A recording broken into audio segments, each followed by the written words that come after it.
आजमगढ़ में सपा प्रत्याशी धर्मेंद्र यादव चुनाव हार गए हैं। बीजेपी प्रत्याशी दिनेश लाल यादव उर्फ निरहुआ ने धर्मेंद्र यादव को कांटे के मुकाबले में उपचुनाव में हरा दिया है। हार के बाद मीडिया के सामने आए धर्मेंद्र यादव ने बीजेपी और बीएसपी पर मिली भगत का आरोप लगाया है। धर्मेंद्र ने कहा कि मैंने 15 दिन में चुनाव लड़ा है। तंज भरे लहजे में धर्मेंद्र यादव ने कहा कि मैं अपनी हार के लिए बीजेपी और बीएसपी के गठबंधन को बधाई दूंगा, जो प्रत्यक्ष तौर पर राष्ट्रपति के चुनाव में सामने आया और आजमगढ़ के चुनावों में पहले से चल रहा था। उन दोनों यानी बीएसपी और बीजेपी के लोगों को अपनी खुशी का इजहार करना चाहिए। सबसे पहले इस मौके पर मैं पार्टी के राष्ट्रीय अध्यक्ष जी का, पार्टी की लीडरशिप का, आजमगढ़ की लीडरशिप का आभार व्यक्त करता हूँ, धन्यवाद देता हूँ कि उन्होंने मुझे इस लायक समझा।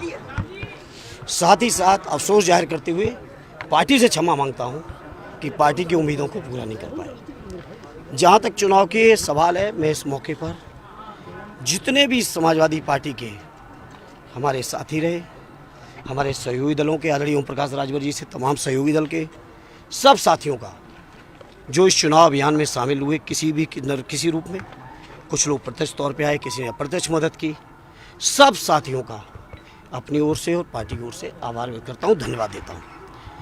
और मैं आजमगढ़ के लोगों का बहुत धन्यवाद देता हूँ।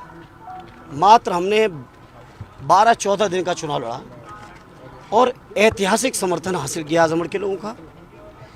जहाँ तक आपके पत्रकार साथी हार के कारण पूछ रहे हैं जी, तो मैं अपनी हार के लिए बधाई दूंगा भाजपा और बसपा के गठबंधन को, जो प्रत्यक्ष तौर पर राष्ट्रपति के चुनाव में भी सामने आ गया है और आजमगढ़ के चुनाव में पहले से चल रहा था। मैं उस गठबंधन को बधाई दूंगा कि अगर मुझे हरा के वो दोनों गठबंधन करके खुश हैं तो वो अपनी खुशी का इजहार जरूर करें।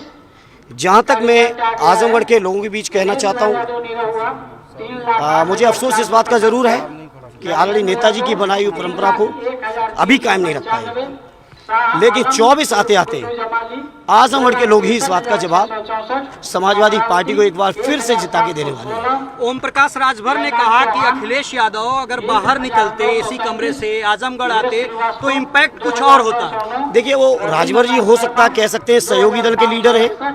जहाँ तक मेरा सवाल है, मैं आदरणीय राष्ट्रीय अध्यक्ष जी का मैंने शुरुआत में धन्यवाद दिया। उन्होंने पूरे चुनाव को व्यवस्थित करने में कोई कमी नहीं की, लेकिन जो लोगों को कुछ ना कुछ मीन मेघ चुनाव की हार की जाने कितने लोग समीक्षाएं करेंगे और कितने तरीके से करेंगे, हम उन बातों में नहीं जाते।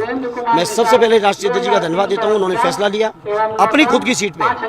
अफसोस इस बात का जाहिर करता हूँ कि मैं रिजल्ट नहीं दे पाया, इसलिए मैं इस मौके पर किसी भी साथी को इस हार के लिए जिम्मेदार अपने पार्टी, अपने गठबंधन के लोगों को बीच मैं सिर्फ आभार व्यक्त कर सकता हूं, जिम्मेदार नहीं ठहरा सकता। आजमगढ़ की हार के लिए जरूर मैं कह सकता हूं और मुझे कोई अफसोस इस बात का जरूर है कि मैं पार्टी को रिजल्ट नहीं दे पाया। बाकी इन हारों से धर्मेंद्र यादव कभी न घबराए थे न घबराएंगे, और ये जो तमाम तरीके के यंत्र षड्यंत्र चले, बहुजन समाज पार्टी, भारतीय जनता पार्टी, प्रशासन उत्तर प्रदेश का, देश का प्रशासन, मुख्यमंत्री कल बनारस में रुके थे, क्यों रुके थे जरा इस बात का जवाब ले लीजिएगा।